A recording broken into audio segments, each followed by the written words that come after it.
సరే సరే ఓకే.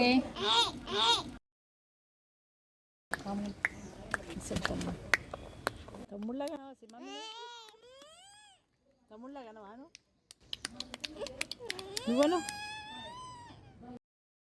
చెప్దామా అమ్మకి? చెప్పాలా? పోయి దా ఒకసారి తీసుకెళ్తారా?